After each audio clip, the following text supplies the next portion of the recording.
द्वितीय विश्व युद्ध शुरू हुआ उससे काफ़ी पहले से रबड़ पे कब्जा करने लगे सारी दुनिया को। जो ये यूरोप वाले थे, समृद्ध देश थे, यूरोप मैंने बनाया नहीं है, यूरोप यहाँ पे आएगा कहीं, तो जो समृद्ध देश थे सब जगह रबड़ की डिमांड। अच्छा, अब अमेरिका रबड़ कहाँ से खरीदता था, बाद में मैं ग्लोब से भी बताऊंगा, या पहले मैं ग्लोब से बता देता हूँ आपको। ये सब एशिया है, ये है अमेरिका। अमेरिका में पेट्रोल बहुत है लेकिन रबड़ नहीं, तो रबड़ ये कहाँ से लेता था, यहाँ से।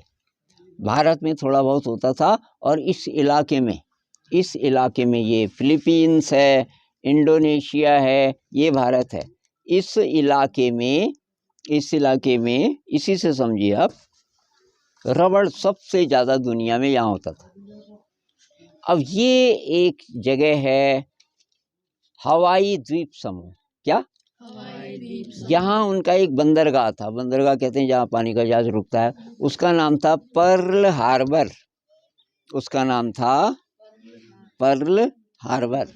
ये है हवाई द्वीप समूह, और इसमें है पर्ल हार्बर का मतलब बंदरगाह, जहाँ वो रुकते हैं जहाज।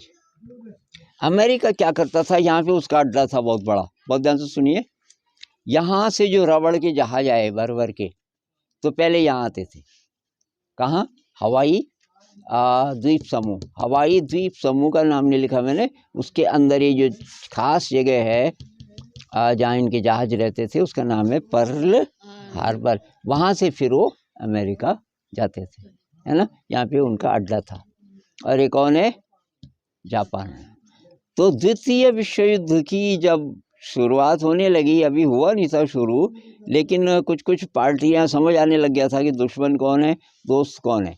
तो ये जो जापान है ये हिटलर के साथ हो गया, जर्मनी के साथ, और जापान अंग्रेजों का शत्रु हो गया, अंग्रेजों के खिलाफ। अंग्रेज, भारत अंग्रेजों का गुलाम था, ये पूरे एरिया पे अंग्रेजों का अधिकार था। तो जापान अमेरिका के भी खिलाफ था, है ना। तो जापान ने क्या किया, यहाँ अटैक करना शुरू कर दिया, आसपास इनको अपने में मिलाना शुरू कर दिया। फिलीपींस से लेके, कहाँ से लेके, वो भारत भी आ जाते, लेकिन तब तक द्वितीय विश्व युद्ध खत्म हो गया। नहीं तो जापान इतना शक्तिशाली हो गया था, वो चीन को तो बहुत जल्दी हड़प लेता। चीन शक्तिशाली नहीं था उस समय, समझ आ रहा है। तो जापान को पता था, जापान के तो यहीं पे बहुत नजदीक है ना, पर्ल हार्बर, अमेरिका से तो बहुत दूर है। जापान को पता था कि ये जो रबड़ है ये यहाँ से आता है ना।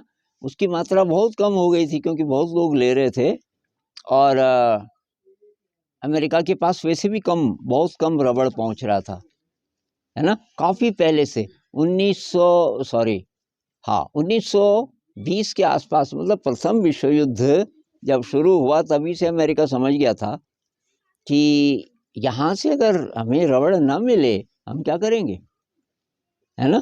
तो उन्होंने रिसर्च शुरू कर दी थी। अब और चीज़ें तो ढूंढी, नायलॉन बना और धागे धुगे बने, पर कृत्रिम रबड़ नहीं बन पाया। अब जैसे ही जापान ने देखा कि इस समय मौका है, इसका जो बचा खुचा जो रबड़ इधर से आता है इसको ख़त्म करना है, जापान ने एक रात क्या किया, बहुत सारे जहाज़ों को लेकर, और छोटे बम, बड़े बम नहीं, बड़े बम केवल अमेरिका के पास थे, उसके बहुत सारे जहाज़ और बहुत सारे लोग भी मरे, और सारे जहाज़ों को जला दिया रबड़ से भरे हुए। ये बात है 41 की, कब की, 41 की।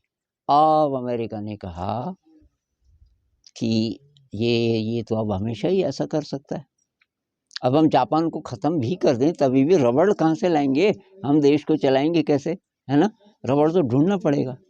तो ये जैसे ही जापान ने अटैक किया, उसी के कुछ हफ्तों बाद इन्होंने एक मीटिंग की अमेरिका में जो रबड़ कंपनियां थी, जो रबड़ का सामान बनाने वाले थे कारखाने, और जो विश्वविद्यालय थे जहाँ बड़े बड़े साइंटिस्ट थे, सबको इकट्ठा किया सरकार ने बोला पैसा हम लगाएंगे, जितना पैसा लगे हम लगाएंगे। वैज्ञानिकों को बोला तुम निकालो फॉर्मूला, नए नए तरीके निकालो क्या करके हम रबड़ बनाएं, कृत्रिम रबड़।